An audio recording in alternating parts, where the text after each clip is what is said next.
Hi, Mom. It's just less than a week before your birthday. So Ray had an idea that it would be nice to do a little video of the story that you told in the Wickey family history that Jordis had organized and put together. So I thought I'd do that for you. And I read it again today and I thought, what an interesting story. And it'll probably bring back some really good memories for you. So here goes. And when I say I, it's actually you. So I was born to John and Borghild Wickey on January 29th, 1919, on the farm at Holloway, midway between Mydale and Halbright, Saskatchewan. I was baptized in the Bethlehem Lutheran Church in Mydale, Saskatchewan on April the 2nd, 1919, by Pastor Thor J. Langley. My godparents were Mr. Ostergren, Mr. Tobias Johnson, and Mrs. Ole Carlson. The event is recorded entirely in Norwegian on a beautifully colored 12 by 15 inch I probably won't pronounce this, but I'll call it a DABS attest, or a baptismal certificate. My first memories are of a small farm on the outskirts of Mydale. Although I was young, I still remember our dad as a tall, slender man with dark, wavy hair. I recall times when he brought friends home with him. They would playfully chase us, and we, being shy and somewhat afraid, would run and hide under the bed or in the outhouse, where we would promptly lock the door. Coffee and cookies was the order of the day between meals, and I remember sitting on my dad's knee at times, probably enjoying more than my share of the sweets.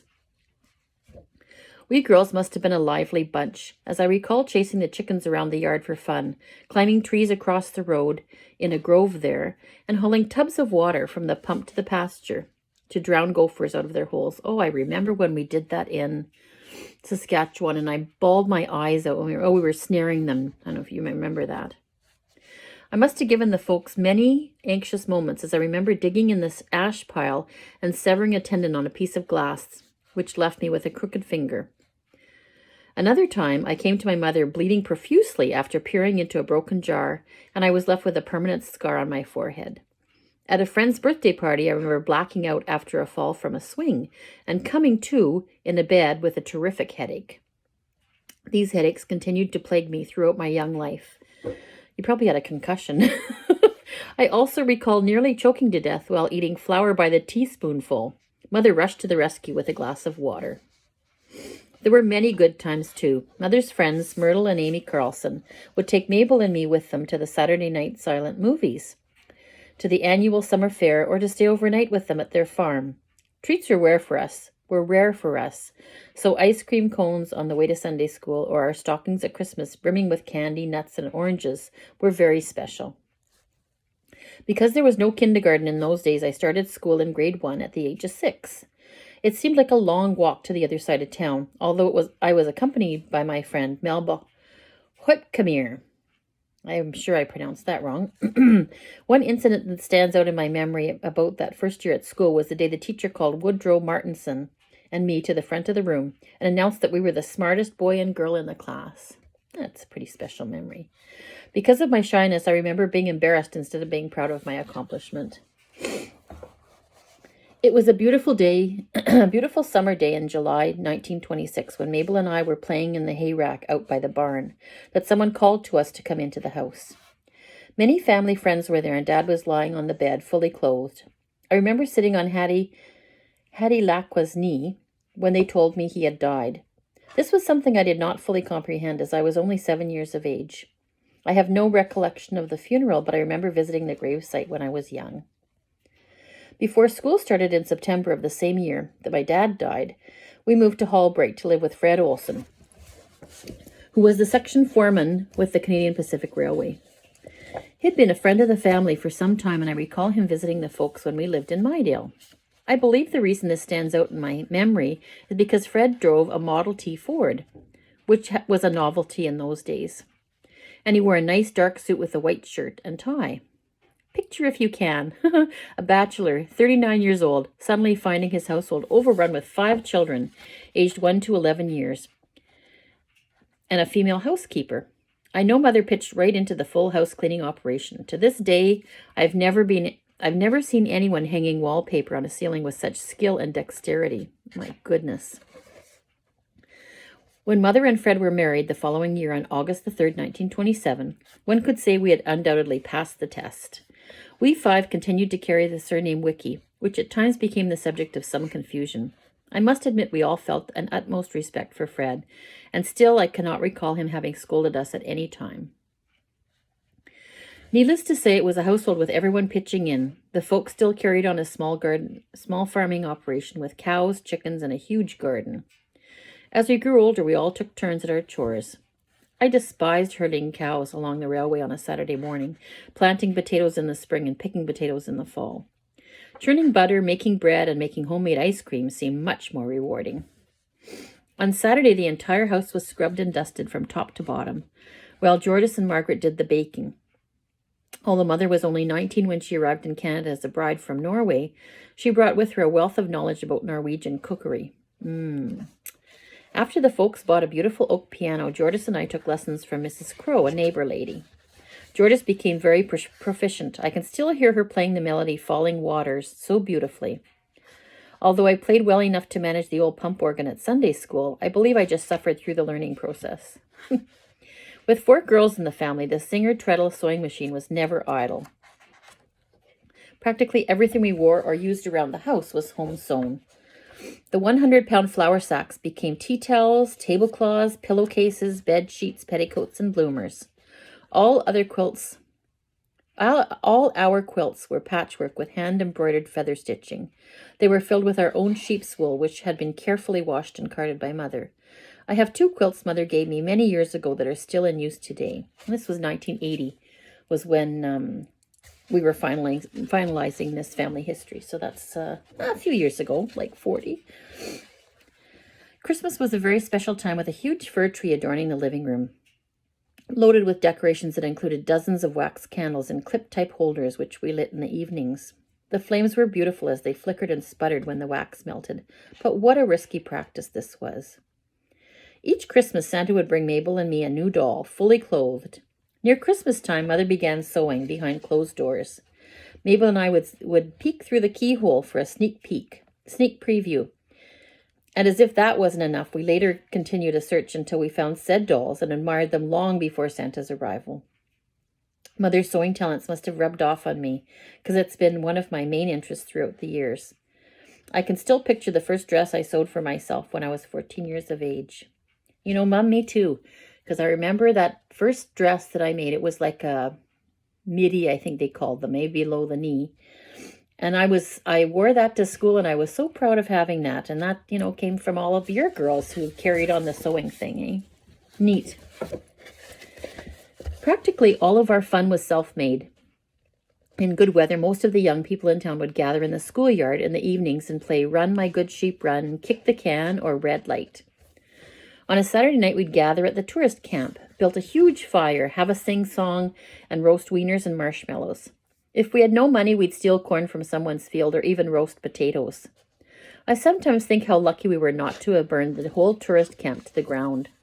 Strangely enough, we weren't warned not to build these great fires. How different it would be today. On a hot summer day, maybe a dozen of us would don our bathing suits and walk a mile and a half to the swimming hole. We would usually be back in time to hang around the railway station platform before the afternoon train arrived. We acted as a sort of self-appointed welcoming committee. We weren't always goody-goody, though, and sometimes resorted to the old practice of raiding gardens after dark. If anyone caught us in the act, we'd scatter and run like the devil for home. Today, we plant an extra row of carrots in our garden for kids who still carry on the tradition. Winter sports were pretty well centered around the outdoor rink. We skated nightly, weather permitting, or on Saturdays nearly perished with the cold watching hockey games. Sundays, we usually hiked the short distance to the ravine for an afternoon of sleighing on the hills. How much nicer it would have been to have had the beautifully warm clothing that's manufactured today to wear. Dances, without a doubt, were the most fun. When I was 14, Jordis, Margaret, and their boyfriends would take me with them to the town hall in Hallbright. People of all ages would attend, some bringing their babies or small children. They would simply bed them down on a couple of chairs, and they'd surprisingly sleep the night away. One didn't worry about learning how to dance because there was always someone willing to tutor a beginner with 2 left feet. Dwight Litchke was one. Dwight Litchke stands out in my mind as one of the most willing teachers. Barn dances were very enjoyable and attracted people within a radius of 50 miles. The Cognate Barn at Ralph and McCormick's barn, just east of Weyburn, are two that come to my mind. The farmer would lay down a special floor on what would normally be the hayloft, and hundreds of people came from the surrounding community. This was a wonderful way of making new friends. As a matter of fact, this is how I met Gordon, who was later to become my husband. It's an amusing story which I would like to relate in some detail. 3 young men from Weyburn, Gordon being one, had come to Hallbright by bus, a distance of 18 miles, to attend a dance at the town hall. Because dances in those days broke up at about 3 in the morning, they believed they could wait in the bus depot or stay at the hotel and catch the 7 o'clock bus back to Weyburn in the morning. I remember trying to impress upon them the fact that there would be nowhere to wait at every place as every place in town was locked up at night. The unbelieving trio walked Mabel and I home for the night, and upon parting at the door, I told them they should come back to stay at our house if they were desperate. As I recall, it was extremely cold. It was an extremely cold, clear night, and the snow crunched underfoot. Without overshoes, gloves, or hats, these 3 were obviously not dressed to withstand the cold for very long. Needless to say, it came as no surprise to me when about 20 minutes later, I heard a gentle knock at the kitchen door. I let the boys in and went to Mother to get permission for them to spend the night. Fred was very blunt and said in a loud voice, "Tell them to get the hell out." Mother said, "Fred, you can't do that." That was all that was said, and that's how Gordon and his friends spent the night in our kitchen and stoked the fire till morning. That was probably a nice treat. As soon as they heard the folks stirring in the morning, they made a hasty retreat without a goodbye. Mother had expected to give them breakfast before they left. Later it was discovered that Fred's booming voice had nothing less than scared the wits out of them, and they imagined a huge man behind that voice. In later years, after we met again and Gordon had learned that Fred was only 5'6" tall, this became the subject of much laughter. That's a good story. After graduating from high school, I worked at various jobs in the Weyburn area. My application for employment as a nurse's aide at the Weyburn Mental Hospital was accepted in the summer of 1941. Oh, I wish I'd known that date. Well, that's really interesting because it coincides so closely with that book I just read to you, Mom. That's neat. In conjunction with our work, we were required to take study and examinations towards a diploma in psychiatric nursing. Oh, that's cool. It was considered to be one of the best positions available at the time. Although the 12-hour day and 6-day week doesn't sound very enticing by today's standards. Our total pay was $60 a month, but $30 was deducted from this for room and board. Isn't that crazy, eh? Like $1 a day. That's wild. Things were cheaper then, I guess. No one, regardless of age, was allowed complete freedom to come and go in the evening. The house mother was stationed at the entrance to the living quarters, and anyone coming in after 9 o'clock in the evening without a late pass signed by the head nurse was in trouble. However, not all our time was devoted to work and studies. We looked forward with eagerness to the formal dances held monthly at the hospital ballroom. This gala affair was one of the highlights in the Weyburn social life. I still remember my first long evening gown, a light blue chiffon with matching jacket. They talked about the dances at the hospital at Nat Rabbit Foot Bill. It's somewhat vague in my mind exactly when Gordon and I met again, and we started dating. We became engaged in September of 1942 and were married at the Grace United Church in on April 11th, 1943. Gordon was born in Weyburn, Saskatchewan on August the 23rd, 1920.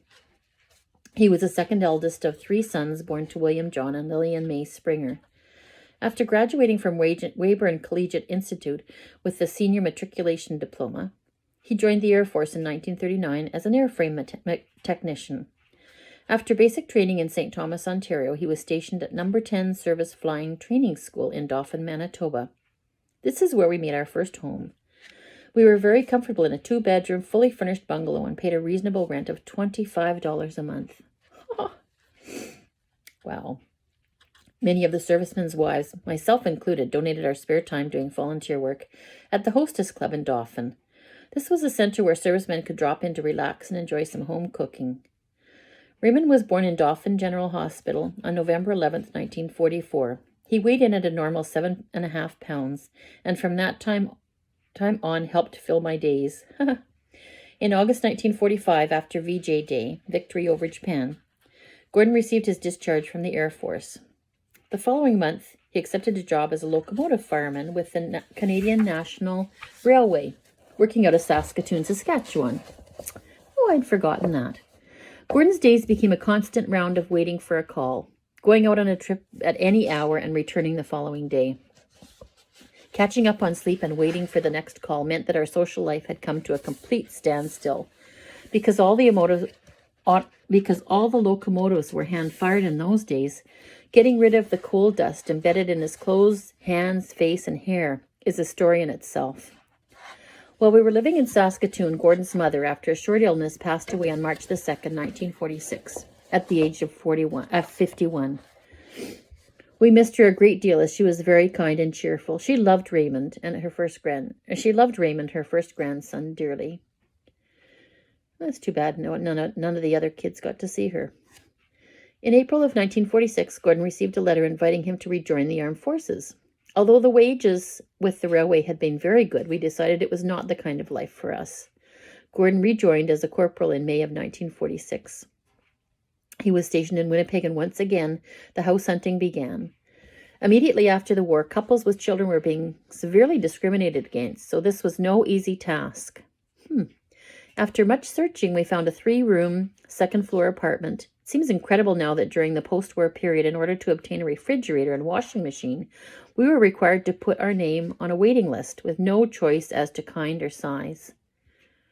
Gary Allen was born on May 6, 1947 in Winnipeg General Hospital, a bouncing baby boy, weighing in at 8 pounds, 10 ounces. Wow. Gordon and I were now experienced parents, and Gary became a most enjoyable addition to the family. Shortly after Gary was born, Mother took the opportunity to visit us and enjoy a little shopping in Winnipeg. I must relate an incident which occurred at this time that could have been disastrous. We were ready to go downtown one morning and standing at the top of the stairs. Mother lost her footing somehow, and with arms flailing, she literally flew down the stairs, taking 2 or 3 steps at a time. At the bottom of the landing was a small high window, which she hit with great force, her hand extended to protect her face.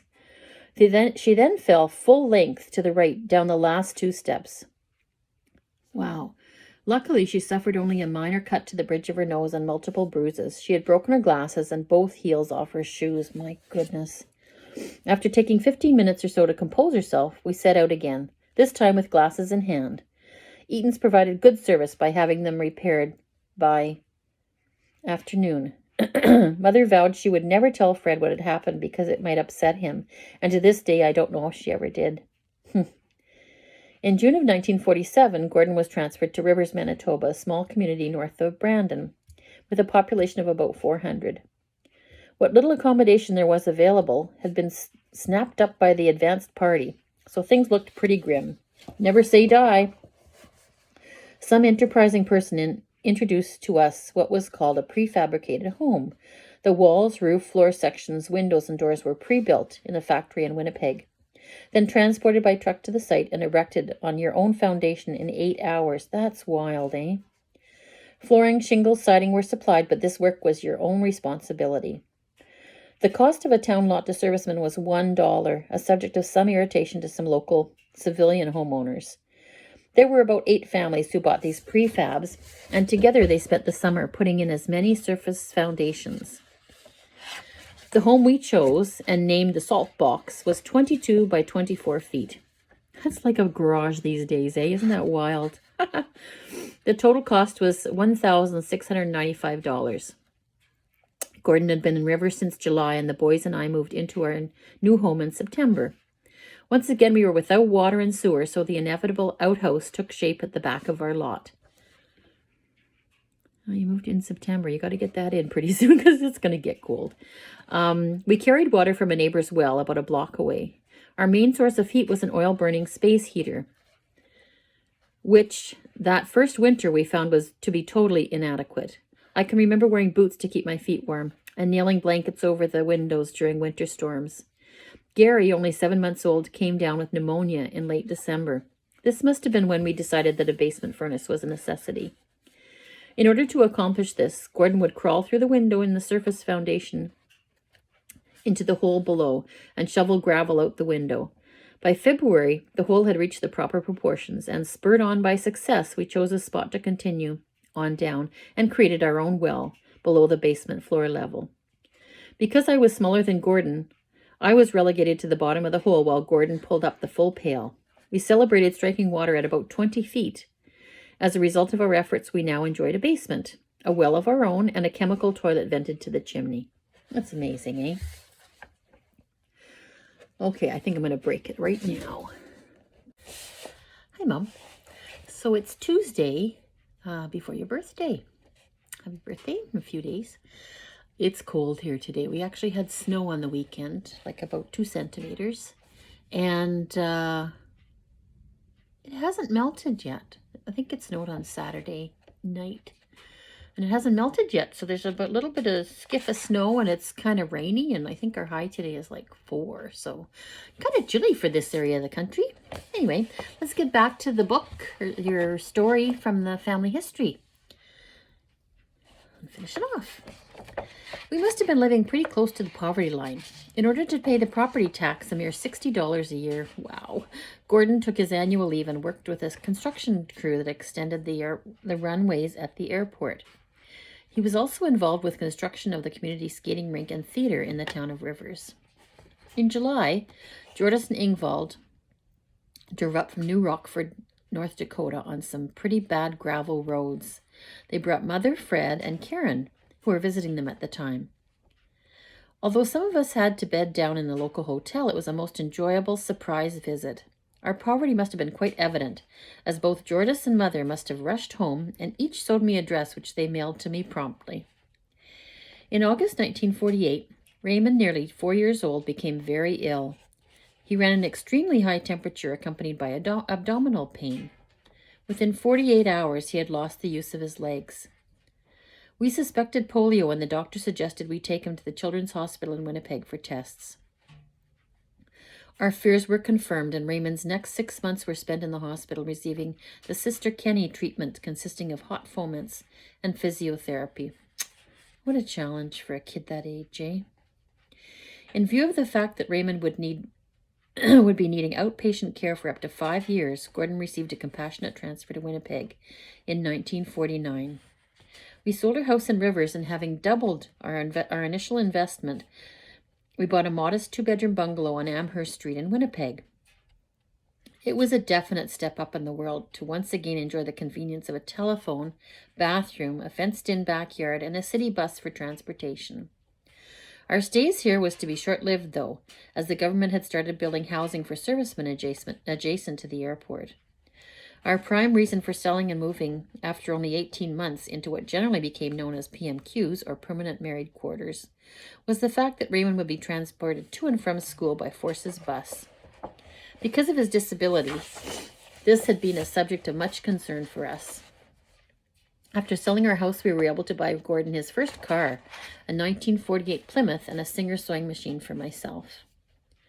By this time, both boys were attending school. Raymond, age 7, was coping with his disability very well, and although he walked with a definite limp, he'd mastered the art of riding a 2-wheeled bicycle. He had many friends and joined in all their activities. On October 5th, 1953, we were thrilled by the arrival of Cheryl Ann, our first daughter. She was born in Misericordia Hospital in Winnipeg, Manitoba. Early in 1954, Gordon was promoted to flight sergeant, and we subsequently received a transfer to Lachine, Quebec, a suburb of Montreal. This was to be the first of what we later jokingly referred to as the years of the 3 Ps: pregnancy, promotion, and posting, following one another in close pursuit. We arrived in Lachine in August 1954, which was to be our home for the next 3 years. We were quite comfortable in our apartment on the base, in what had previously been an H hut. These were 2-story buildings built in the shape of an H that had housed servicemen during the war and had now been renovated to provide apartments for married personnel. The French language at the time posed no problem, as the city of Montreal was predominantly English-speaking.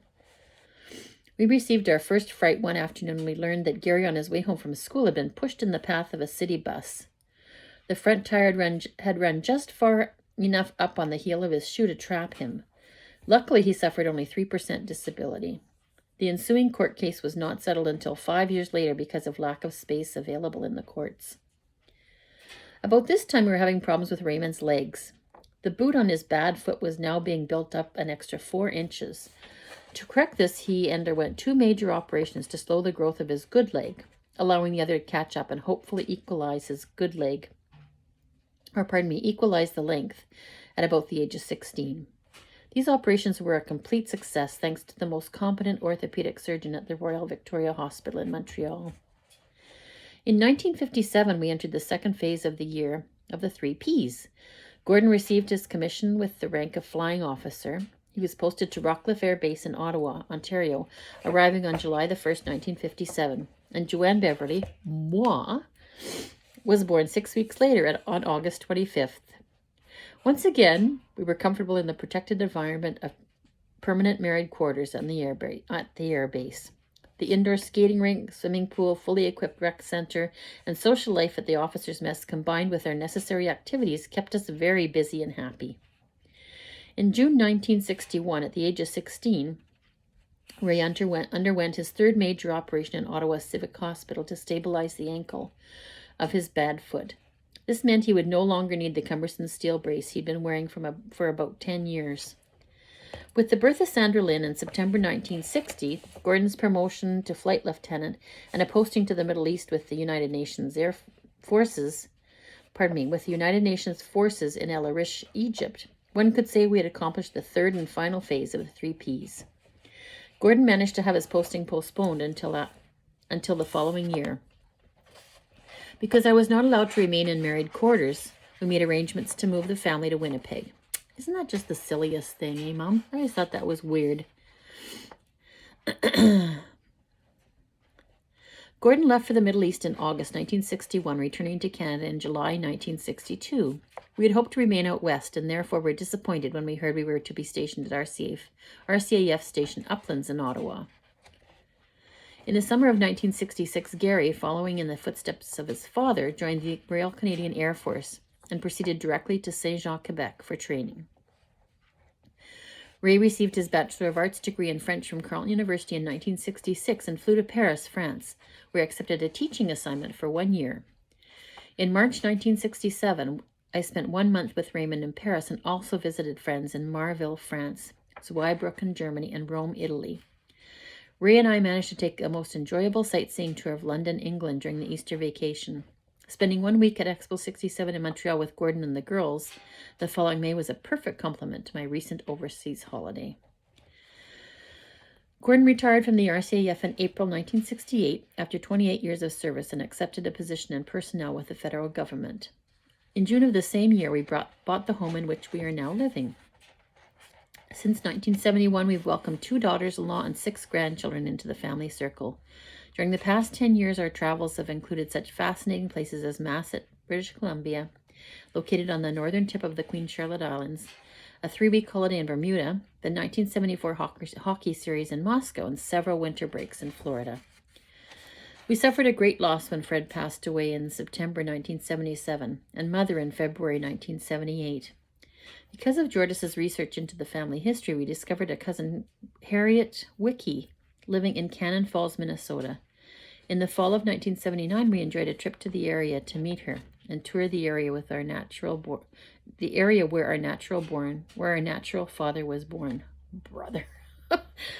Elton and Gordon live at 2362 Furby Avenue, Ottawa, Ontario, K1G1E3. Our phone number was, have it still memorized.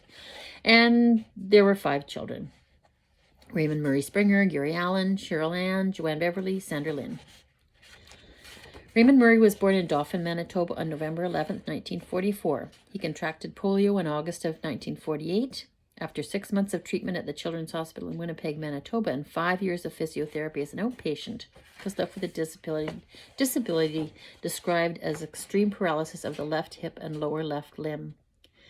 Between the ages of 11 and 16, he underwent 2 major operations to stop the growth of his right leg and 1 to stabilize his left ankle. Raymond became a Queen Scout and earned the Red Cross badge in swimming for life-saving, a special award for people with a disability. As a student, Ray was educated in Montreal, Winnipeg, and Ottawa, received his BA in French from Carleton University in 1966. The following year, he lived in Paris, France, having been chosen to represent Canada in a French cultural exchange program. While there, he was a student at the Sorbonne University and taught English in a boys' technical school. Upon his return to Canada in 1967, he worked for Simpson Sears as a management trainee, and he held the position of personnel manager in such locations as Ottawa, Burlington, Moncton, and Windsor. Ray married Barb Ruth Johnson of Stoney Creek, Ontario, on August the 14th, 1971. Barb's two children from a former marriage were William, age 7, and Carla, age 6. Stephen Murray was born in Windsor on June 14, 1972, and Shelley Ann was born in Ottawa on March 15, 1975. Ray has been employed with the federal government as a personnel officer in Ottawa since 1974. Ray and his family live in Aylmer, and they have 4 children. William George Bruce, born January 27, 1963 in Hamilton. Carla Jean, born March 21, 1964 in Hamilton. Stephen Murray, born June 14, 1972 in Windsor. And Shelley Ann, born March 15, 1975 in Ottawa. The Raymond Springers live in Aylmer. Gary Allen Springer was born at the General Hospital in Winnipeg, Manitoba on May 6, 1947. He was educated in Montreal, Winnipeg, and Ottawa. Gary has earned a bronze medal in swimming for life-saving. Upon graduating from high school at the age of 19, Gary joined the Communications Research branch of the Royal Canadian Air Force as an operator and received his training at Saint-Jean, Quebec. His postings in 11 years with the forces have taken him to many interesting places, such as Alert, Northwest Territories, 300 miles from the North Pole, Masset in the Queen Charlotte Islands in British Columbia, Bermuda, Pensacola, Florida. He left the Air Force in October of 1978 and is now employed as a Russian linguist and operator at the Canadian Securities Establishment in Ottawa. Gary was very fortunate to be chosen while in the armed forces to take 1 year of total immersion in the Russian language, and he continued his education in Russian by taking night courses at Carleton University in Ottawa.